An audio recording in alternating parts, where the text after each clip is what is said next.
kalau mereka tanya? Udah diantar sama Pak ya. Oke, karena sudah, langsung saja. Yang mau bertanya boleh angkat tangan. Nggak usah pegang-pegang. Oke, yang mana? 1, 2, 1, 2. Oke, terminnya 3 dulu ya. Kita pakai termin. Ini kayak rakerdah ya. Langsung aja Pak, nggak usah pakai mic Pak. Suaranya kedengaran. Nggak usah. Tapi kencang ya Bapak ya? Iya, Oh, pasti. siap. Silakan. Pak Maksur. Ya Pak, makasih. Oh, tolong sebutkan Pak Maks ini dari gereja mana? Ya. Oke, silakan Pak. Saya dari gereja JKI Pak, Jemaat Kristen Indonesia, Sentul Community of Prayer. Kami bergereja di Sentul sini. Ya. Di dalam penggembalaan yang ada, kami juga ada punya sistem dasar kekristenan ya, pemuridan dasar. Jadi sebelum jemaat terlibat baik sebagai anggota jemaat maupun terlibat dalam pelayanan itu ada pemuridan dasar. Nah, namun saya melihat bahwa untuk pemuridan lanjutan itu belum. Dan saya tertarik untuk apa yang saya dapat di sini supaya bagaimana bisa melanjutkan atau paling tidak pemuridan itu berkesinambungan. Nah, bagaimana kira-kira untuk memulai paling tidak memadukan dengan, karena kalau yang pemuridan saya itu kan cuma dasar kekristenan, ada 12 sesi, mulai dari keselamatan, menerima Yesus, bagaimana hidup di dalam kerajaan Allah, terus iman dasar yang bertumbuh, terus masalah okultisme dikit, pengetahuan Alkitab dikit, tentang pribadi Roh Kudus, karunia-karunia Roh Kudus, tentang doa, pujian penyembahan, bagaimana mengelola uang, dan yang terakhir itu tentang kedatangan Tuhan, ya, kerajaan yang akan datang. Dan saya pikir itu sangat dasar. Tapi kan jemaat tidak mungkin cuma bicara di sekitar situ. Kalau mereka udah terlibat bertahun-tahun kan pasti mereka mengalami pertumbuhan. Dan saya melihat materi ini cukup baik. Kira-kira bagaimana memulai, khususnya memadukan. Terima kasih. Silakan. Siapa mau jawab? Mau gambreng? Atau Pak, Bapak Pak di antara Bapak? Iya. Langsung saja. Iya, saya mulai dulu ya. Mungkin sebagai info Pak, Ya. buku yang saya gunain itu dari MDC, Oke. Pak Bambang Wijaya. Iya, masa depan cerah ya. Ya, masa depan. Ya, waktu saya sama istri saya ikut trainingnya Asik Carton tentang The World with the Father ini, ya bersyukurnya saya istri ikut bersama-sama ya. Jadi kami mulai, saya sama istri sama anak dulu sebelum saya mulai ke jemaat. Kenapa? Karena kalau kita tidak jadi contoh dulu, nanti nggak ada kesaksian yang saya bisa bagikan kepada mereka. Lumayan waktunya cukup lama, dari waktu saya ikut sama istri awal itu makan hampir kurang lebih 1 tahun untuk saya di keluarga. Makanya di sesi terakhir itu kita akan diajarkan bagaimana pulang untuk melakukan di keluarga terlebih dahulu. Jadi saran saya nanti lakukan dulu di keluarga. Ya beda-beda waktunya, ada yang mungkin lebih cepat, ada yang lebih lama. Yang pasti harus mulai di keluarga dulu. Lalu yang kedua, setelah kami mulai lakukan itu, kami share ke pasangan suami istri. Jadi bukan, kalau di sini kan The World with Father kan khusus bapak ya, kebutuhan bapak. Saya enggak, saya langsung suami istri, saya kumpulkan. Ini setelah kami ya, kumpulkan, bagikan beban, lalu siapa yang memang punya kerinduan, komitmen dengan saya dan istri, kami pada waktu itu bagi-bagi sesuai dengan usia. Ada anak usia dari dikandung sampai 5 tahun, lalu yang 6 sampai 12 sampai ini kita bagi 3 grup. Jadi lebih fokus. Dan memang kerja keras sekali, karena kalau kami lakukan per minggu berarti 3 minggu kemudian baru balik. Ya, jadi saya bagi per jam. Jam pertama misalnya waktu itu kami ibadah selesai misalnya jam 11 sampai jam 12 dengan grup pertama, 12 sampai 1 dengan grup kedua, dan lakukan kurang lebih hampir 2,5 tahun untuk menolong mereka alami pemulihan, menolong orang tua menanamkan 4 kebutuhan itu kepada anak. Ini yang saya lakukan pada waktu itu. Nah, mungkin Pak Markus sama Pak Roy bisa cerita, pasti berbeda-beda. Karena waktu PMRS, New PMRS itu, istri itu sudah terlibat di pelayanan wanita waktu itu, namanya WCP. Jadi kami hampir tiap saat itu terus lakukan pemulihan dengan keluarga, dengan istri. Apalagi yang saya ceritakan itu bagaimana parahnya kami seperti itu. Jadi itu pelan-pelan. Nah, setelah itu memang kami langsung pria-pria saya ajak. Ya. Nah, di gereja di mana Tuhan percayakan saya itu, karena memang nggak tahu, saya dianggap kayak menakutkan gitu loh di gereja. Jadi ketika saya hubungi mereka, saya WA-in dulu masih BlackBerry, bilang bisa nggak bro kita ketemu di gereja. Mereka kasak kusuk, ada apa dipanggil Pak Gembala, ada apa? Ya, jadi ada rasa kayak mau dihakimi. Ya memang dulu saya penuh dengan menghakimi kayak begitu. Nah, ketika kumpul mereka itu pada pada takut. Padahal waktu kumpul begitu saya siapin kopi, teh, makan, saya cuma bilang yuk makan yuk, selesai baru saya sharing ke mereka. Setelah memang kami lakukan dengan keluarga, saya sharing sama mereka, mau nggak seperti ini. Nah, saya bagiin sama mereka. Ya. Jadi untuk pria-pria saya bagiin. Nah, berjalan lama. Ya. Dan saya pernah berpikir bahwa pemuridan itu bisa membosankan. Karena kebiasaan setelah saya pintar ngomong, jadi sering diundang khotbah, lebih enak khotbah kayaknya. Gak ada beban apa-apa. Khotbah cepet langsung disalamin, apalagi ada salam-salam lain gitu. Dan saya ambil waktu dan memang melihat itu untuk perubahan memang kayaknya menurut saya lama gitu loh. Tapi ya di situ ada teman New PMRS bilang gini, bro serius pemuridan jemaat, karena dia tahu kalau saya suka keliling-keliling juga kan. Siap bro, nggak terkenal, ngapain saya harus terkenal?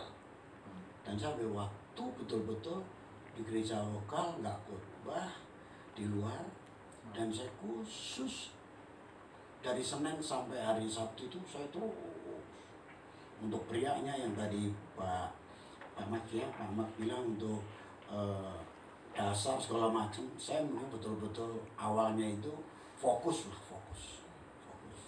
dan akhirnya mengalami progresnya adalah kemudian ada parenting itu setelah berjalan gitu ya. Ada parenting, ada suami istri ya gitu. Itu pun kami bertiga saling mempengaruhi, tentu saja mempengaruhi yang baik. Pak Roy cerita tentang keluarga gitu, nah saya juga akhirnya oh ya gak cukup prianya aja, berarti ada keluarga, kami bikin parenting seperti itu. Itu kami mulainya kayak begitu ya. Sekali lagi, tidak ada sesuatu yang menjanjikan seperti membalik telapak tangan ya. Ini yang harus kita alami gitu ya. Bisa juga bosan, saya sempat juga bosan, model kita yang seperti Bapak bilang ada di kita, kita bertumbuh dalam Kristus, tetap jalan. Jadi jangan dirubah Pak, tapi kita mulai dulu perubahan itu kan dari kita Pak. Saya harus nangkap atmosfer ini, saya nggak mau buat jemaat pusing lagi ada model baru apa lagi. Karena pemuridan itu bukan bicara metode Pak, tapi gimana gaya hidup Tuhan. Itu di situ, sehingga pemuridan itu tidak berhenti ke saya, harus terus kepada orang lain. Nah, tentu kan dimulai dari mana? Dari kita. Jadi 2 tahun itu saya fokus, baru November 2017 sama seperti Pak Markus panggil kalau saya minta leader-leader mereka. Jadi saya minta 12 jadi murid Yesus. Nah mereka ini orang yang sangat jauh level dari saya, dari artinya posisi struktur. Mereka orang level PKS, bagi kami itu cukup jauh. Karena di atas PKS kami ada lagi. Dan di ring saya satu itu ada 70 orang. Nah dia mereka kan ring paling bawah tuh PKS. Justru saya mau sentuh yang orang yang nggak pernah saya sentuh. Ketemu cuma di ibadah, ketemu di sepakat bersama pekerja, cuma begitu. Tapi ketemu secara personal itu sangat jarang. Dan saya minta tolong ambil saya di cell leader. Dan saya minta suami istri, karena saya dan istri sudah nangkap harus suami istri. Jadi 12 berarti 24. Nah apa yang saya lakukan? Harus ada korban. Coba ikut kalimat saya, berubah itu berisiko. Berubah itu berisiko. Tapi lebih berisiko jika kita tidak berubah. Oh, lebih berisiko. Risiko yang saya harus ambil, cut semua pelayanan dalam dan luar negeri, dalam negeri yang banyak urusan pria sejati. Saya karena BOD, saya sudah tanggung jawab di NSG, RSG, meeting dulu sebelum COVID, sering terbang ke Jakarta, bisa 2 minggu harus terbang. Itu aja saya lakukan, tapi ngisi camp ke daerah-daerah, mungkin saya salah satu, agak jarang sekali. Kenapa? Karena mau fokus Pak. Jadi 12 pasang itu yang saya lakukan Pak. Jadi pertama keluarga dulu Pak ya, saya proses itu hampir 2 tahun. Baru masuk ke 12 pasang dari November. Yang saya lakukan Pak, 1 minggu harus 1 kali jumpa dengan mereka. Bapak bilang 12, 1 hari 1, nah cukup dong. Kalau 7 hari, 7 pasang. 12 kurang 7 sisa berapa?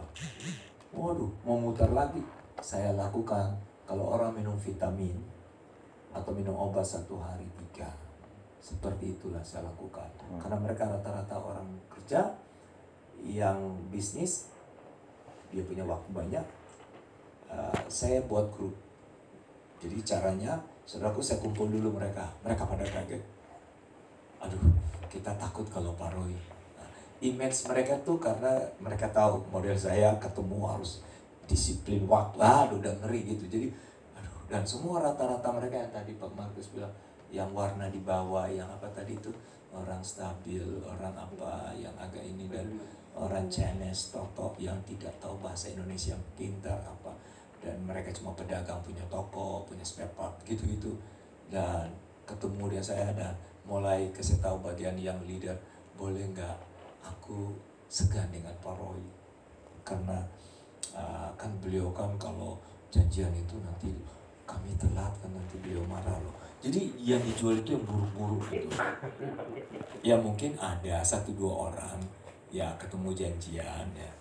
Jadi mungkin saya evaluasi, kamu komitmen, bagaimana kamu komitmen? Waktu aja kamu nggak pernah. Ya diceritain jadilah gosip murahan, padahal nggak program gereja. Fokus kepada visi panggilan Allah, bukan sekedar kepada pemulihan pribadi. Sibuk pemuridan cuma sampai disembuhkan, tidak. Tuhan tidak suruh kita cuma orang itu sembuh dari cancer habis itu, tapi dia melatih orang, memuridkan orang, karena panggilan Tuhan kepada ini jadilah penjala. Jadi sejak dini sudah dicekokin mereka itu penjala. Nah, untuk memulai ini tentu kan kita harus fokus membangun kualitas murid, bukan membangun. Kalau kita nggak fokus kualitas ya kita cuma membangun kuantitas jumlah. Jadi jangan jangan ramenya gitu loh. Jadi saya lakukan tadi Bapak Ibu, saya lakukan dan itu jalan 5 tahun tanpa diheboh-heboh. 2022 kami baru buat camp. Yang hadir adalah orang-orang yang dalam 3-4 tahun itu yang sudah dimuridkan oleh yang 12 saya itu yang sudah turun ke bawah. Multi level lah ya. Sudah muridkan. Jadi kami buat camp bulan Juli. Nah, nama kami Rumah Pemuridan. Jadi saudara, camp itu adalah sebenarnya bukan campnya, tapi mereka itu sudah di dalam proses pemuridan yang ada 2 tahun. Pokoknya nggak boleh yang baru anggota ikut camp, bukan. Dia nggak nangkap. Contoh bahas luka. Nah nanti di camp akan lebih dipertajam. Tapi kan si pemurid dengan muridnya itu sudah terjalin kesembuhan. Nah karena itu sudah hadir hampir 170 orang. dan dipublish lah kan di news. Orang pada kata, wah kok Poroy, kok kami kok nggak tahu ya? Atau tanya kepada level leader berikut, kok kami kok nggak diundang ya? Iya. Aduh, ini aduh kok kami seperti penasaran kan? Lah susah dibendung. Jemaatnya ikut sosial media beredar, orang-orang pria sejati, gembala-gembala, Bapak barang apa baru ini perlu nih Pak Roy transfer ke gereja kami. Ada gereja GPDI, ada GBI, karena sudah heboh. Dan mereka copy paste yang heboh, mereka lupa sudah ditekuni sekitar 5 tahun. Nah sekarang kami sudah masuk ke, baru kami bilang angkatan ketiga. Padahal sebenarnya sudah dari berapa tahun lalu. Nah jadi sekarang sudah berani saya bersyukur panggil, kami undang Bro Doni, istri datang. Nanti dia cerita, waktu kami nangkap 4 tahun lalu apa yang ditanamkan oleh Poros itu, saya tangkap visi. Dan puji Tuhan kami lakukan di keluarga. Coba kita lihat cuplikan, ada kesaksian anak kami langsung ada 3 keluarga yang sudah kami fokus dalam 6-7 bulan ini. Kita dengar cuplikannya karena waktu kami ibadah 1 hari 4 kali ibadah, jadi range waktu itu sangat durasi, jadi main video semua. Kesaksian kami dalam pemuritan bersama Bro Doni, suami istri, kami belajar Kristus, firman. Jadi saya tidak mau yang jual apa, aku diberkati melihat hidup Bro Doni, aku diberkati teladan suami istri, aku diberkati sudah mengkultuskan. Tapi saya suka mereka akan cerita firman itu. Saya dapat ya di Ibrani 4 ayat 12, Filipi 4 itu, kami menemukan kebenaran. Jadi bukan yang dijual itu Bapak rohani. Lalu kita membesar-besarkan Bapak rohani. Paulus bilang ikutilah teladanku karena aku ikuti teladan Kristus. Jadi kita bawa orang yang kita muridkan itu kepada Kristus.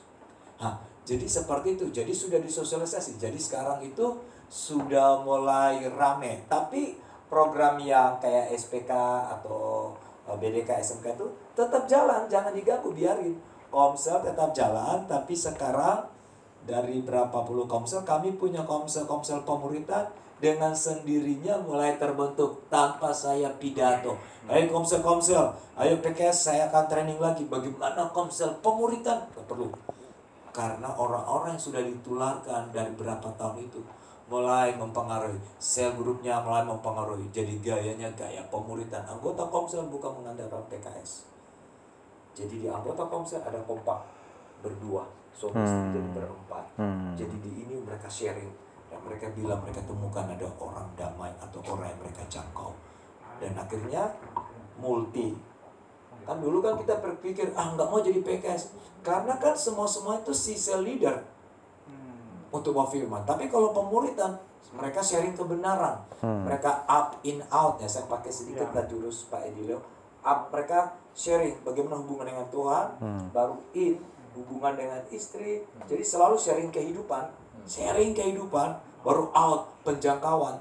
Jadi konsep itu bukan bahas pergumulan, bahas sakit penyakit, tapi bahasnya ada jiwa baru.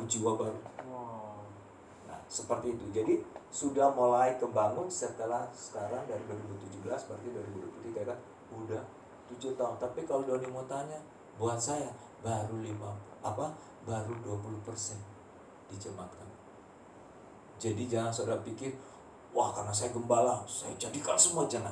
Buat saya pemuritan itu adalah proses panjang, jangan dipaksa panjang. Saya punya mimpi hasil raker tahun lalu, 2 tahun kami punya SK untuk mengangkat pelan Tuhan. Saya bilang begini, saya punya mimpi, saya kumpul para leader yang sudah nangkap prinsip pemuritan. Di 2023 di November ini kita akan raker dapat 50%. Udah puji Tuhan, 50%. Ada satu cetus majelis, kok Bapak, ini kita udah banyak loh Pak, udah 80%. Bukan banyaknya pemuritan, banyak, tapi kualitas hidup loh. Itu yang kita, itu fokus kualitas. Tidak bahas masalah, yang bahas Kristus, yang bahas kebenaran. Tidak, oh kalau habis Pak Roy nggak ada sih, bukan bahas Roy untuk kamu ketemu firman nggak? Kan itu detoxnya kita firman, ngomong untuk biasa baru. Jadi kita bawa firman. Di situ saya punya ukuran, kalau tanda orang itu sudah nangkap pemuritan, dia tidak bahas masalah, tapi dia bilang begini, Saya belajar sesuatu Pak Roy. Kemarin saya di istri konflik. Ternyata Tuhan ingatkan saya. Apa Pak? Ternyata saya baru ingat. Luka dengan papa saya itu, kalimat itu terulang. Dan saya bilang, puji Tuhan, istri saya begitu. Dan saya bersyukur karena kami dua suami istri sudah komitmen. Saya didoain. Sekarang saya puji Tuhan, saya sembuh. Gimana cara saya bapak sembuh? Istri muncul lagi kalimat itu. Tapi saya ingat yang Pak Roy bilang, Ibrani 4, firman itu hidup dan kuat, ya seperti pedang bermata dua, dia menusuk amat dalam. Sampai dalam saya nggak terganggu loh Pak, istri ngomong itu. Lihat, dia tidak cerita si pemurid yang memuridkan dia. Dia cerita apa? Firman yang dia jumpa. Jadi ukuran saya orang yang, tetapi proses ada, pergumulan ada, tapi bukan bahas pergumulan. Dia bahasnya bukan suami istri berantem lagi. Dia bilang, aku bersyukur situasi kami tentang anak kami di kuliah di inilah ini. Ternyata saya mau kontrol, saya ingat ini yang saya harus sembuh. Saya cabut ini yang bukan Bapak surga tanam. Dalam namanya saya cabut dan firman Tuhan itu. Jadi waktu kita ketemu enaknya pembahasan firman. Dulu pembahasannya Pak Roy, saya ada pergumulan Pak. Gimana ya Pak? Ini ketemu coba lah Bapak Gembala kalau seluruh jemaat ketemu bahas pergumulan. Wajah kita wajah pergumulan. Jadi lama-lama kita juga seperti itu. Jadi kita pun sedih. Tapi kalau ketemu dengan jemaat, wah Pak saya sangat diberkati Pak. Kemarin kami dengan kompak pemuritan Pak. Sampai jam 11 malam Pak. Di kafe sampai kafe tutup. Kami cerita dari Filipi 4 ayat 12. Apa itu? Jadi gini, saya dapat gini. Ketika saya kaitkan dengan keluarga kami, ternyata firman itu Rasul Paulus tekankan di sini. Pak. Kami dengan kompak pemuritan kami, Bapak inilah. Kami temukan kebenaran Tuhan itu luar biasa. Istilah saya, mereka menemukan kebaruan. Ada kebaruan enggak? Jadi begitu Bapak Ibu. Jadi mulai aja dulu dari kita dulu. Jangan diheboh-hebohkan di mimbar. Saya juga nggak tahu. Ya berharap saya 100% sampai, tapi apakah 5 tahun atau 10 tahun lagi. Tapi saya nggak peduli Pak. Karena saya sekarang sudah punya rema. Bukan masalah jumlah jemaat banyak. Saya geli sekarang kalau dengar ada pendeta suka banggakan 2000 jemaat. Lu muridkan enggak? Saya malu mau bilang jemaat 2000. Lu Roy kamu muridkan enggak? 12 sampai mati saudara. Pagi siang belum istri anak jangan. Jadi saya nggak tertarik. Kadang-kala kalau ada gereja suka undang saya pertumbuhan gereja karena kesuksesan gereja kami ini. Saya lebih suka cerita pemuritan. Lebih Bapak di kafe kita ngobrol pemuritan. Ya Pak ya, itu kepanjangan saya. Ayo kelompok di sini. Ini kayaknya sudah panas di sini, harus panas di sini. Saya kiri. Silakan Bapak. Kalau Bapak tidak bertanya, Bapak akan ditanya. Bapak tidak bicara, Bapak akan dibicarakan. Beda kalau dokter bicara. Ayo, betul lah ya? Takut dibicarakan. Oke, kalau ditanya. Bapak langsung. Baik, salam. Ya, nama saya Afri Saragi dari Gereja Betel Indonesia Cengkareng. Saya dibina sama Pak Markus ya. Terima kasih Be ya, udah bawa ke sini. Saya dapat banyak ya dari situ, dari sisi awal sampai tadi 10. Nah, sekarang kesadaran saya adalah bahwa kami suami istri memang sering konflik depan anak, ya. Terus banyak permasalahan rumah tangga gitu. Bahkan saya sendiri berpikir, waduh gimana nih pelayanannya? Apa dilanjutin apa gimana nih? Ada juga seperti itu ya. 2 minggu ini terus terang saya mengalami pergumulan. Memang jemaat yang kami rintis itu baru menjalani 1 tahun, gitu. Malah saya secara pribadi bukannya GR ya. Aduh Tuhan jangan cepat-cepat nambahin jumlah gitu. Karena saya takut nanti kalau jadi hidup saya sama istri jadi batu sandungan. Nah makanya waktu kemarin, waktu Pak Markus tawarkan ya ikut ini, waduh gimana ya? Saya ngomong jujur langsung, bisa nggak suami istri gini-gini? Daftarin aja, katanya. Puji Tuhan dalam hati ya. Tapi istri saya ngomong, bisa ikut, tapi beberapa hari lagi berubah. Saya bilang sama dia, kalau dia kan kebetulan ikut wanita bijak Sabtu 2 minggu yang lalu udah 2 kali Sabtu. Jadi dia bilang ikut, udah nggak apa-apa kalau di sana nanti bagus udah terus di sana nanti kira-kira kamu mau Sabtu saya antar pagi-pagi ke Jakarta ngikutin ngelesain yang udah bijak. Ya oke nggak apa-apa. Soalnya berubah lagi gitu. Saya pikir udah saya ambil keputusan saya